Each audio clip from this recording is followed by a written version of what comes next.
Well, this is go time. Hello, everyone who is joining us today. I'm going to give you guys a couple minutes to tune in. We are live. So, for those of you who are watching on LinkedIn, big hi to everyone. And those who are watching on YouTube and joining us on my YouTube channel, welcome. I hope you guys are having a wonderful, wonderful day. While people are still tuning in, I'm gonna, give you some time, and please don't be shy. Say hi in the comments, introduce yourself, say where you're joining us from. I'd love to know. We already have somebody from Florida. Unfortunately, I can only see LinkedIn user. Sorry, I can't see your name, but thank you so much for joining. So without further ado, I'm gonna start with introducing my awesome guest today. This is actually my first live stream where I'm not doing it just by myself, but I'm inviting another great mind to talk all things LinkedIn. So as you guys already probably saw from my post, Andy Foote is joining us today. If you still don't know who he is, which I'm pretty sure there won't be that many people who don't know who he is, Andy coaches individuals and organizations to capitalize on everything that the LinkedIn platform has to offer. And one of my favorite things about Andy is that he obsessively tests out all the latest tricks on LinkedIn, all the engagement strategies.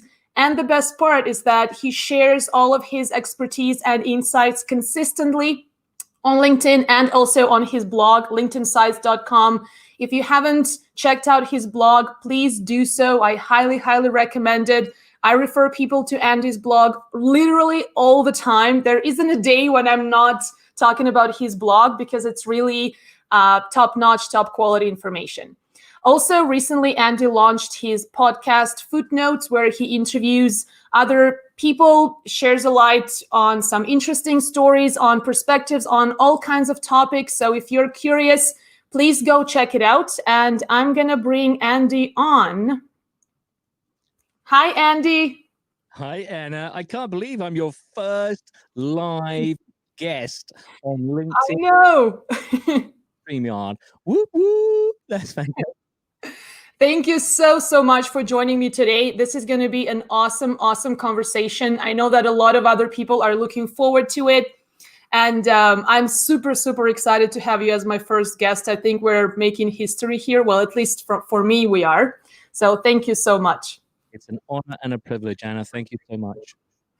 Okay, well, let's dive into the good stuff right away. So, Andy, we're here obviously to talk about finding success on LinkedIn. And I think before we dive into the tactics and strategies and all of the things that people want to hear about, can you first share what success on LinkedIn means to you? How do you define whether you've been successful on LinkedIn? Yeah.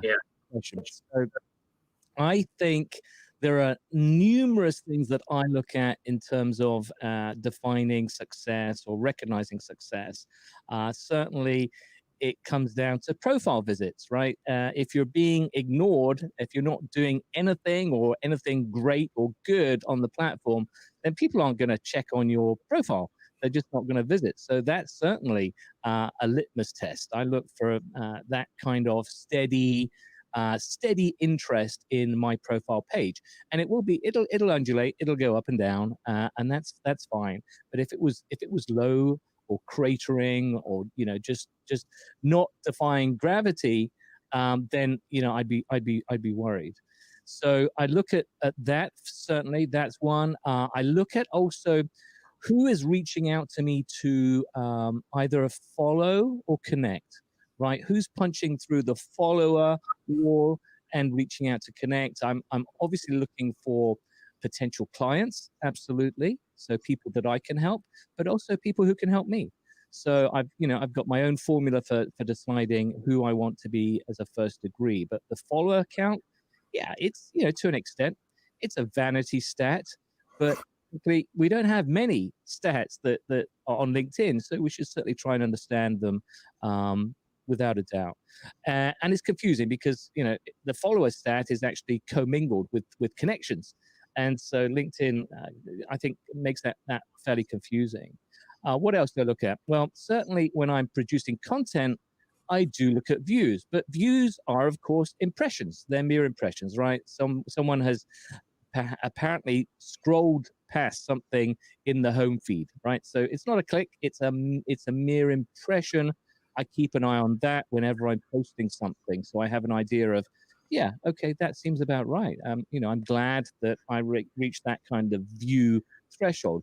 But more than that, more than anything, perhaps, is engagement. I'm always interested to see not only how many comments I get, but who's commenting and who's also intra-commenting. So who's also having conversations around my content with other commenters.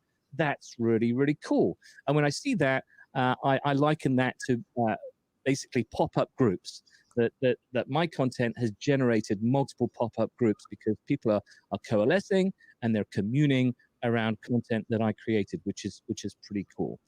I also look at group membership. So I actually started my LinkedIn education with groups, trying to understand how the platform worked, and it blew my mind, Anna, that I could build a group around any topic, and not only would people join it, but I got to manage it, and I could do this multiple times. I think at the time the limit was 10 groups, and I certainly used my quota.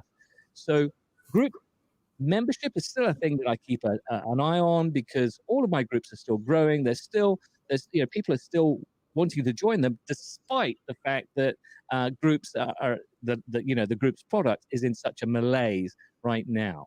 And I can talk more about groups and on what I think is going to happen to them in the future. Custom hashtag, right? If you're smart enough to grab yourself a custom hashtag based on your brand, uniquely married to your brand, and people are following it, awesome. You don't know who those followers are yet, right? We might, but that's another thing that I certainly track. And you can obviously you can improve your chances of getting, or rather, you can improve the interest in that custom hashtag by putting in brackets, in parentheses, follow me. It's just, if you do something like that, guess what? People will actually follow your hashtag. It's incredible. So I started off with like 0, obviously, to my 0 followers to my Andy Does LinkedIn hashtag, but now I've got like 700 or so.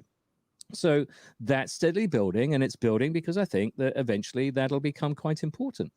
And then there's also something, for example, if you are a user of Shield.ai, Shield is great because it gives you historic data, right? Sucks up all of, actually, profile visits too, but primarily it's about your content game. It gives you all of that in one place, and it lets you slice and dice there. It lets you see the aggregate info, but then you can have a better understanding of what's really going on. And so I track my engagement index from Shield.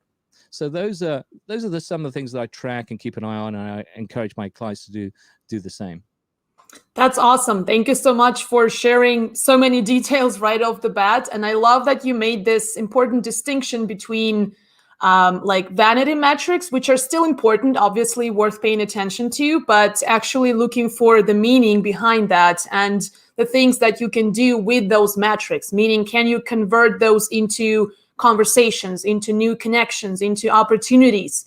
And I think that is something that obviously, I mean, you're doing this with your own example. So you're one of those people who gives so much value on LinkedIn. That's why you're definitely one of my favorite people to follow, because whatever it is that you find out and discover, which is always new and fresh, you're sharing more and more about it on different channels. And I mean, let's face it, Clubhouse is no exception.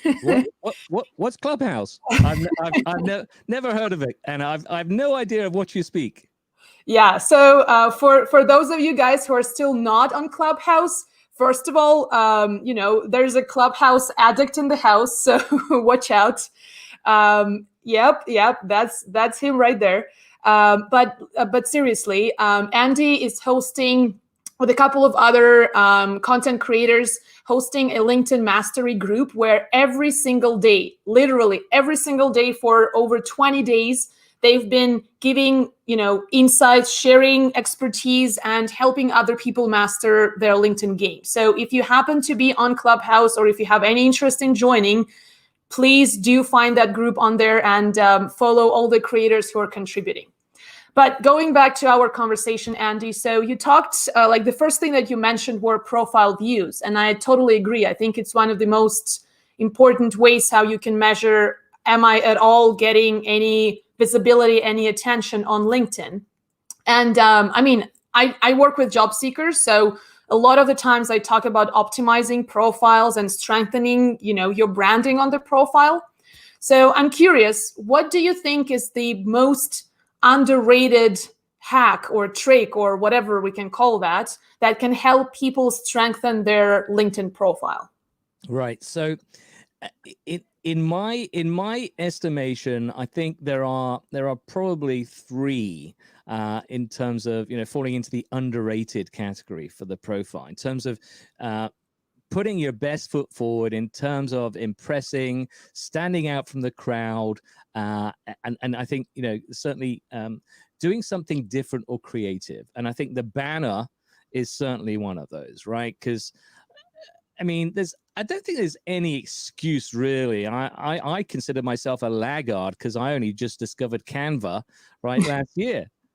And so Canva's been around for I don't know 6 or 7 years, but I discovered this amazing tool, and it's amazing because it's so easy to produce something that looks amazing.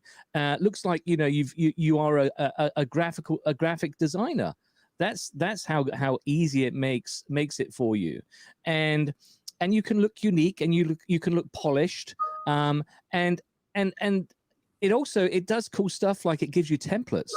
So you could just look for a LinkedIn banner, and it'll give you something to start with, and then you design your own, and then it automatically saves everything you do. So you don't even have to click save. If something happens, and your computer glitches, it's in the cloud. It's still there. So I absolutely love Canva for the ability to build remarkable banners, which essentially cap your brand, right? That's the first thing that people really see, and then maybe your headshot. It might be that order, right? Banner, headshot, and for those folks who can align their headshot with the banner. So simple things like if the banner is red and you're wearing a red tie.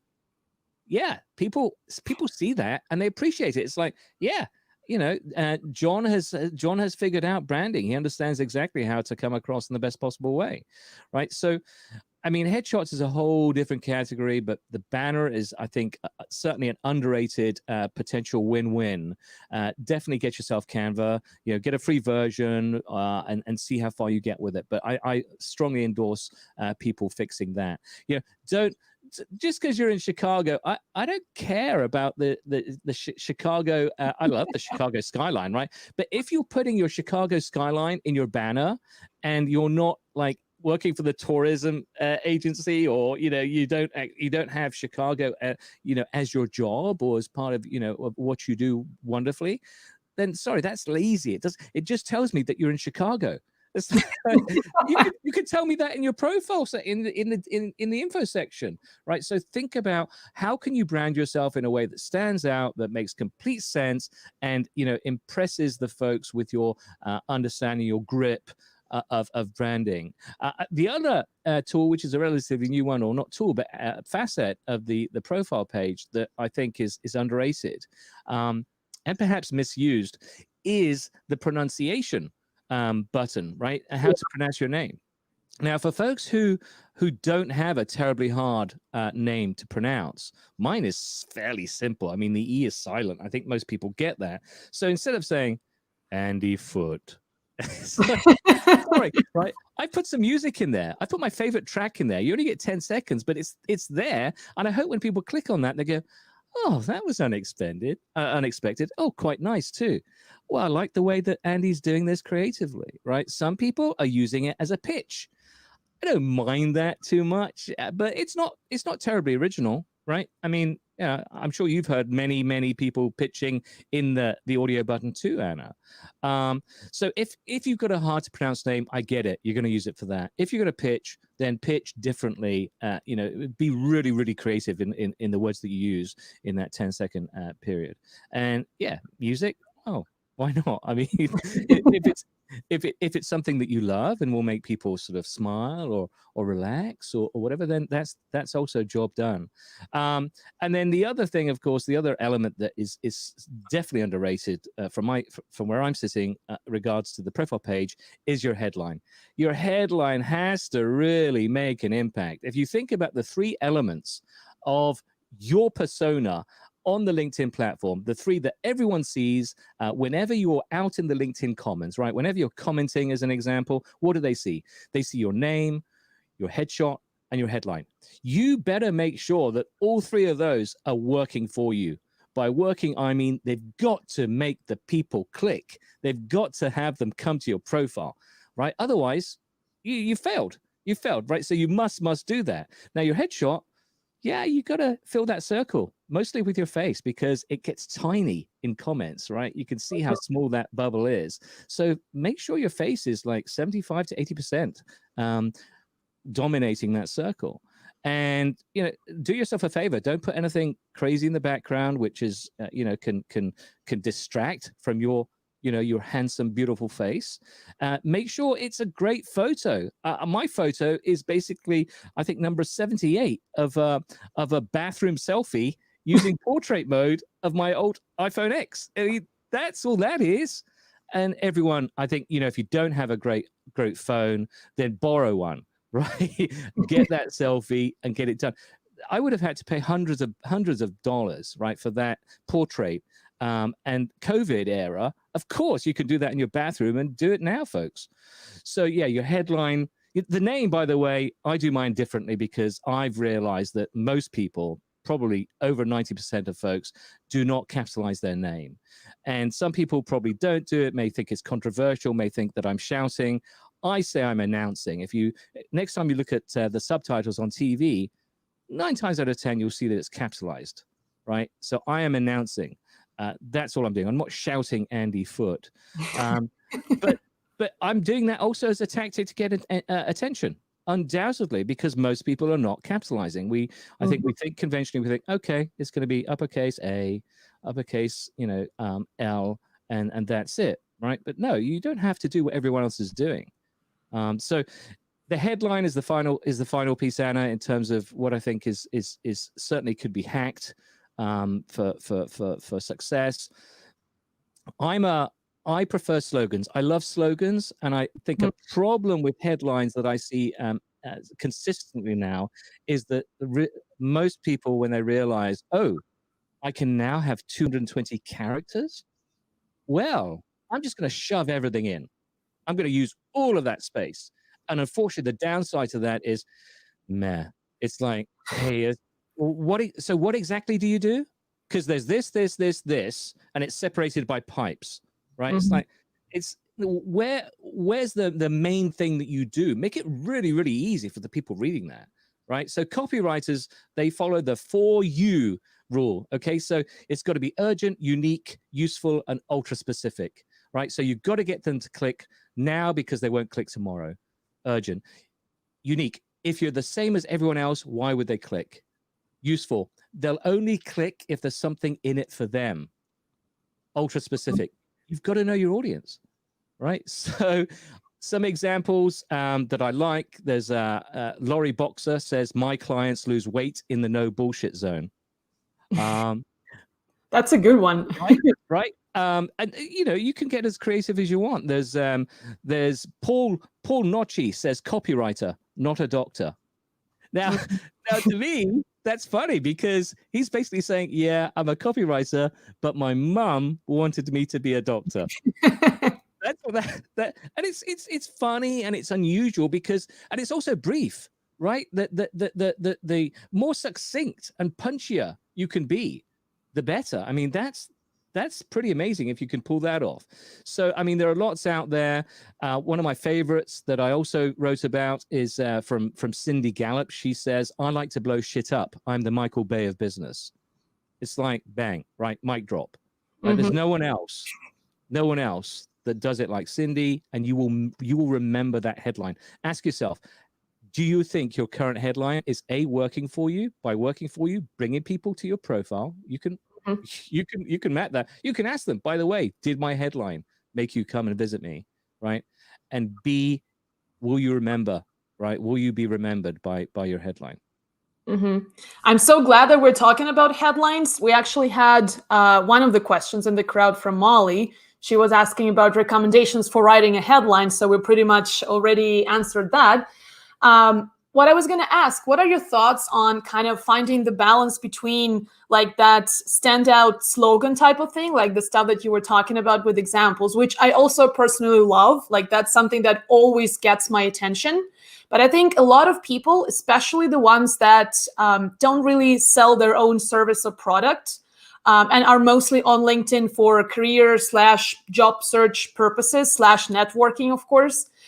So that's the question that I get all the time is like, okay, I'd love to have a slogan, but the thing is, people are going to be looking for me based on certain keywords, like a certain combination of experience or industry specific words. So what are your thoughts on balancing kind of that element of, yes, here I am, I'm different, I stand out, with still being optimized for those searches that recruiters or employers or companies put in when they're looking for someone on LinkedIn? Yeah, so it definitely can be done. I mean, I've seen hundreds, if not thousands, of people who have twinned both. All right, I've got to get this word in because this is very important to what I do, and I want to be found. And with flair, let's call it that, right? With some kind of twist or something that is really compelling or unique or interesting. I've definitely seen that, and I've written at least 2 articles where I give examples. So it can be done, but it requires. That's why I think that people struggle with this, Anna. Frankly, it's like, oh look, it's much easier for me to give the list, right? To give the 220 characters and just do this. That's easy, right? But doing what's hard it requires that creative ability, and I get it. And that's why if you're struggling, then you should hire someone like me, and I will help you. It's as simple as that, right? I think I'm pretty good at it. I did this one for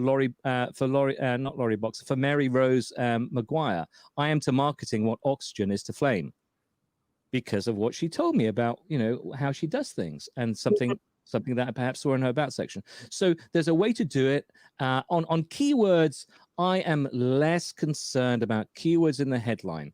Keywords you can sprinkle around your profile page. That's fine. But I don't think you need to be a slave to having a keyword or keywords in your headline. I could go on and on about the whole LinkedIn is not a search engine, and search results are personalized, and winning SEO is a what's the expression? What's the phrase? It's a zero-sum game. In other words, how can you win, right? How can you land on the first page every time for every search? You can't. Someone is going to lose that search. You're always going to land on the second, third, fourth, fifth page. So therefore, it's a passive strategy, right? You cannot just say, okay, fantastic headline, all the keywords, multiple keywords, and then sit back and go like this. Wait, why am I not getting clicks upon? Because it's a passive strategy. You've got to go out there and make things happen. That's why I don't like keyword strategy, because it's set and forget. And I'm not sure about how it begets success. What I would love for LinkedIn to do is to give data, actual actionable data to users by saying something along the lines of, Anna, 7 people found you today because you used this, right, search string or this keyword in your. So good job, Anna, right? That's not happening. And if that happened, then if LinkedIn were to give us that kind of actionable data, then I would change my tune on keywords and the importance of keywords on LinkedIn. I prefer to focus on strategies that work because my clients tell me. Yeah, totally. And wouldn't that be nice if LinkedIn gave us that much of a detailed look into, how our profiles are performing. But I very much agree with you that, for a lot of people, LinkedIn is still, or at least the people that are still not that active and are still trying to get the hang of it, they're still kind of finding that spot between, yes, you need to have a optimized profile, you need to have things in there that stand out and grab attention, grab interest, but at the end of the day, it's what you do with that profile. Like you said, you cannot just sit back and think, where's everybody? Because nobody's going to come if you are not doing anything with that profile. So I very much agree with you on that. And I do shudder whenever I see someone saying, "Oh, I can optimize your profile." Optimize how? What exactly does that mean? Come on now. So yeah. Yeah. And that brings me to my next question, Andy. So being active on LinkedIn, well, obviously a big part of that has to do with, what's happening in your newsfeed, which is also something that is personalized to every one of us, depending on our network, interests, all that stuff. So what are your thoughts on, being active in the newsfeed to help people get the most of, what LinkedIn has to offer? Yeah, so that's a tough one. I focus mostly on the notifications feed. That's where I spend the majority of my time. I think it's as much as 80% 80% notifications feed, and the other time is spent looking at newsfeed, because newsfeed, for me personally, is not something that I've trained. It comes down to the way that I built my network. Early on, I built my network in quite a random fashion. At one point, I had 2 LinkedIn accounts. I think about that, because I'm a mad experimenter. I had one that I was building with people that I knew, and I had another one where I was essentially a lion, and I was just testing that out. And of course, I got thousands from the lion, but I realized, yeah, this is useless, because I'm not getting stuff that I want to see from people, and I'm also getting quite a bit of spam. So fortunately, I was able to merge those 2 accounts together. LinkedIn, I think, still offers this ability for merge, especially useful for people who have dupes. That happens, right? If you change job and you forget your password, you may have duplicate accounts out there. Well, find them, right, and go to LinkedIn and ask them to merge them, and they'll do that gladly for you. It cleans things up for them too, right? Mm-hmm. But so yes, the long way around to your answer is, because of that, I have thousands of people in my network, and this is true for people that I've connected with over the years too. After the merging, I don't know them terribly well, and if they're posting, then I mean, unless they tag me, I may not see it in the newsfeed. And the newsfeed is something that does require training if you want it to be relevant. And think about that. I've got thousands of people that potentially could pop up in the newsfeed. I'm just not going to have the capacity or the time to train that. So I look at it and I keep an eye on it, but I don't spend too much time in it. But to answer your question, I think people really have to treat the newsfeed as something, again, as an attention grabber, right? How do you produce something content-wise which stands out? And Mm-hmm. I think it's got to be something which is either image-based or graphical, and it could perhaps be a video still or an audio snippet, something that people will slow down, right, and the dwell time will kick in, and we can talk about that too. But I think that's possibly the way to do it. But personally, I'm all about the notifications. I'm all about the tags. I'm all about the comments and the activity generated in that particular feed. Mm-hmm. Yeah, same here. But the thing with I love that you said train your newsfeed, because a lot of the times, people that I work with, especially my clients who are not very active on LinkedIn and are still kind of learning what's going on there, they keep telling me, I'm looking through my newsfeed, and you, Anna, keep telling me that LinkedIn is so useful and you learn so much from it. But I'm scrolling through my newsfeed and it's all garbage. It's not really something that I enjoy or find value.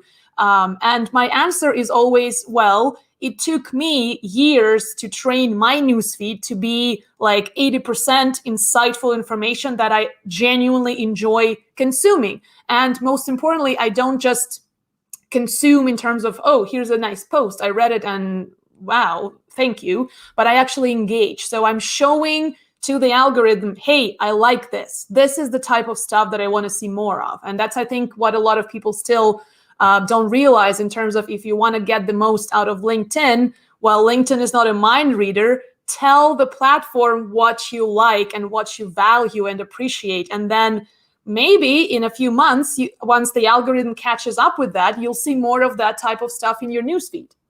Absolutely. I mean, LinkedIn, you know, the algorithm is relatively dumb. By that, I mean, it does rely on us a heck of a lot to train it in many, many ways. And the way that you mentioned is an important one. So if you connect with someone recently, and then you ignore them because you're busy and you're doing other stuff, but if you ignore them, you'll never see or hear from them ever again, because the LinkedIn algorithm needs you to strongly show that you are actively interested in seeing more of his or her stuff. And the only way to do that is by going and commenting or sharing or even reacting on it. So if you don't do that within the first, I don't know, few hours, first few days of a new connection, that new connection has gone, has disappeared into the mist. So that's why it's relatively dumb. It constantly requires that affirmation that yes, indeed, we would want to see more of so and so's content. That's an issue.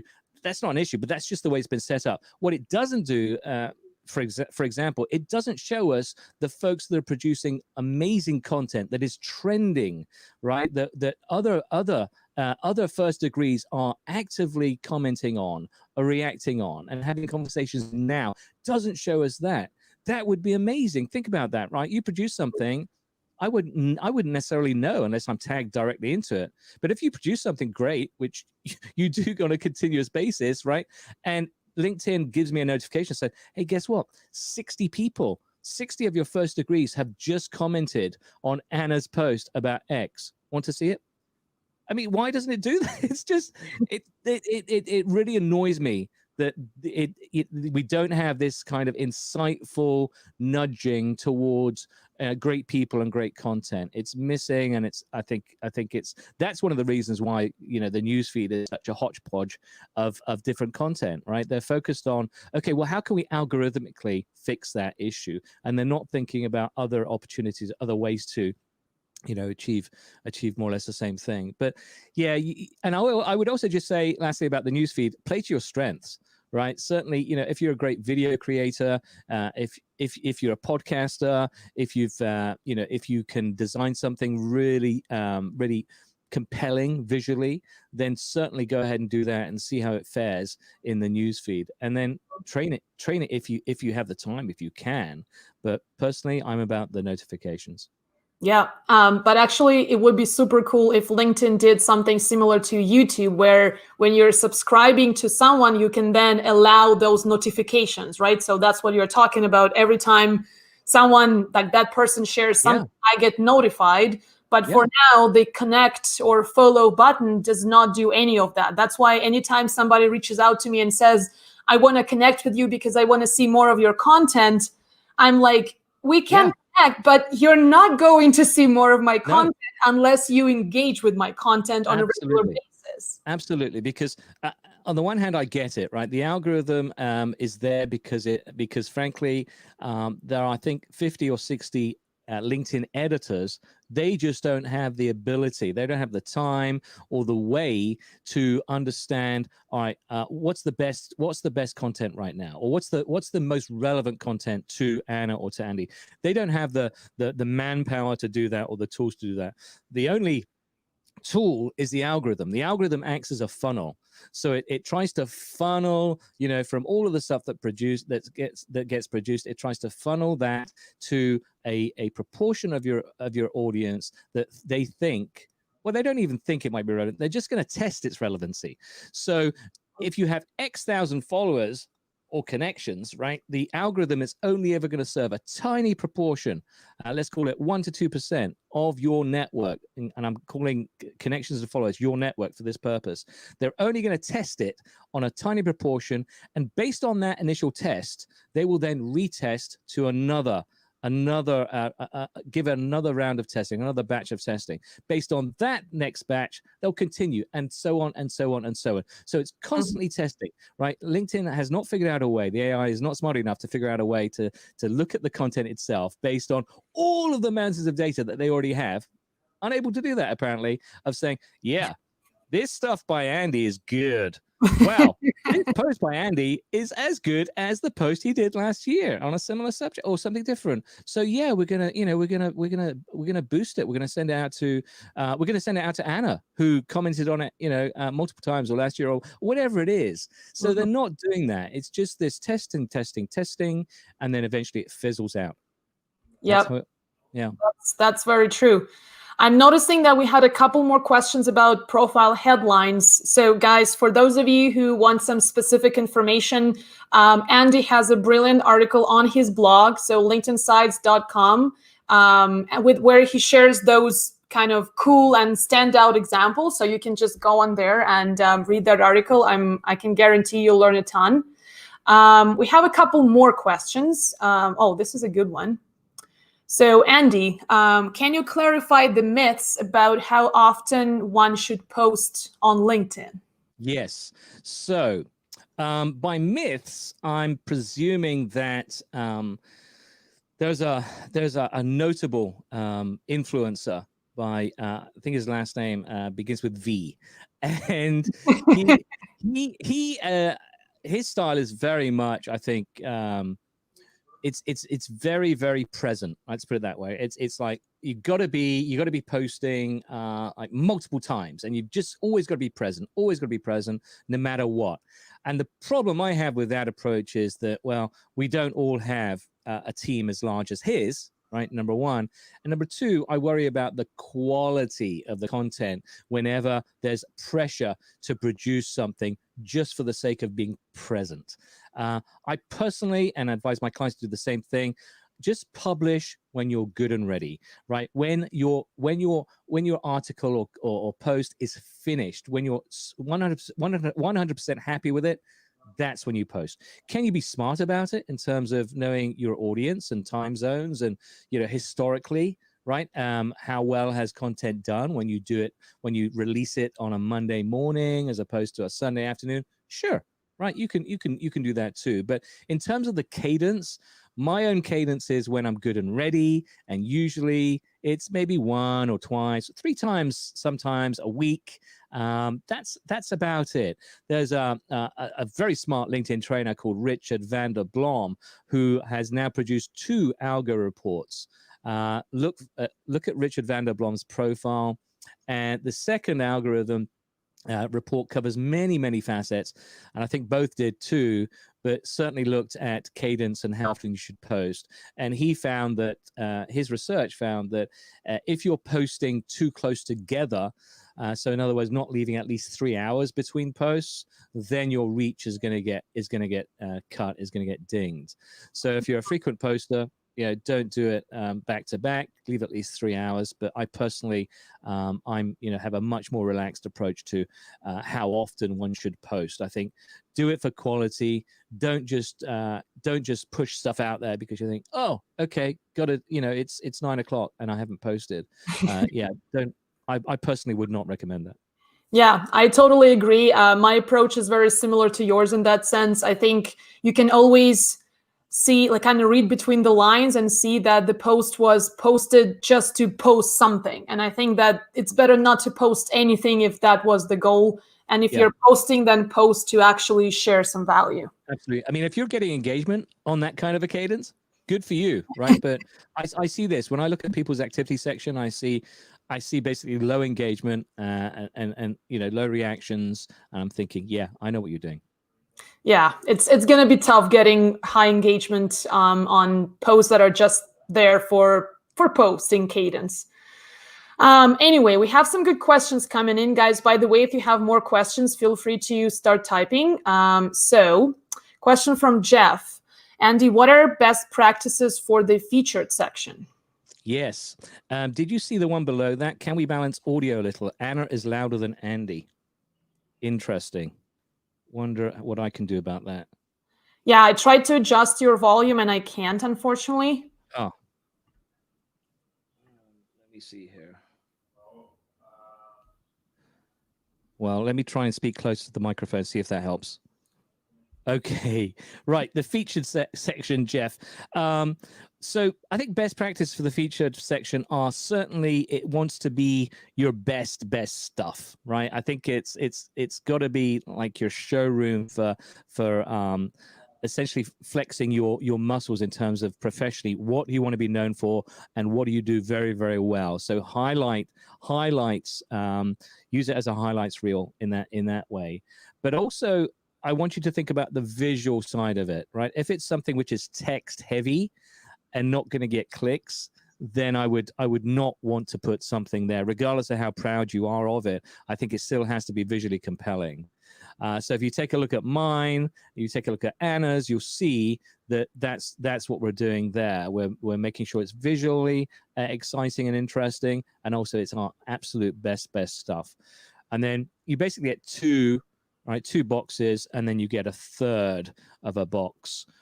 Just think about how you're going to use that, all three appropriately. Ideally, you want them to click on as many of those as possible in your featured section. Hope that answers it, Jeff. Yeah, I think so. And I can just add that, often I see people trying to populate their featured sections. And when I actually want to click, so there's something appealing on there and looks like I want to check it out, and then it actually doesn't work. So, I mean, it's a very simple idea, but guys, do test it out to make sure that it's clickable, that if it's an external link to a video or to your website or something, that it's actually working. Because what's the point of putting it out there if it's not really working? And it's hugely improved too, the featured section. I think last year they improved it, and it's now one click away. So it was multiple clicks away for something external, which was a pain. Mm-hmm. And you can now pin. So if you produce a post, as an example, that you're especially proud of, that you think has done well, then you can pin. You can put that right into your feature section, which I think is a neat aspect.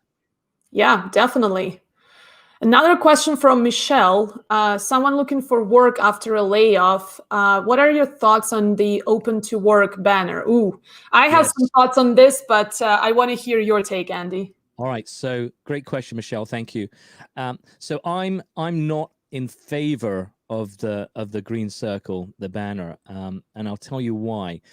Number one, I think it doesn't allow the user to differentiate themselves. It merely says, "Hey, I'm for hire." Now, I think technically everyone's for hire. It just depends. It just depends on the offer, baby. I mean, all right. So technically, everyone is interested or potentially interested in new opportunities. Just put it that way.